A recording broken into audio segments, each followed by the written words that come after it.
Welcome to our channel. Today we how to configure Stripe for online payments, beginner guide step by step clearly. To configure Stripe for online payments, start by visiting the Stripe website.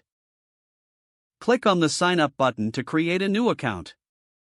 Fill out the required information, including your email address and a secure password. Verify your email address by checking your inbox for a confirmation email. After verification, log in to your new Stripe account. Complete the initial setup by entering your business information. Include your business name, address, and type of business entity. Next, provide personal information, including your name and contact details. Once your basic information is submitted, navigate to the dashboard. On the dashboard, find and select the Developers tab. Under the Developers section, click on API Keys. You will see both Publishable Key and Secret Key. Keep these keys secure, as they are essential for payment processing. Now, choose your payment method preferences under the Payments section. You can enable options like credit cards, Apple Pay, and Google Pay. Review your pricing plans to understand Stripe's fees. To integrate Stripe with your website, select Integrate from the sidebar.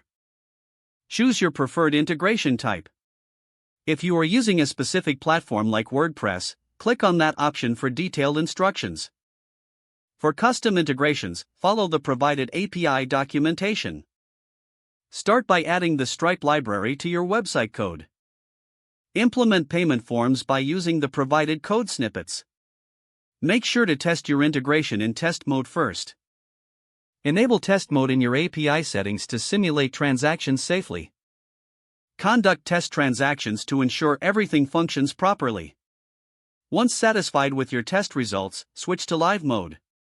Go back to the API Keys section and replace your test keys in your code with the live keys. Set up notifications by configuring webhooks in the Developers section. Webhooks allow your server to receive updates about payment statuses. Don't forget to like this video and subscribe to our channel for more step-by-step tech guides.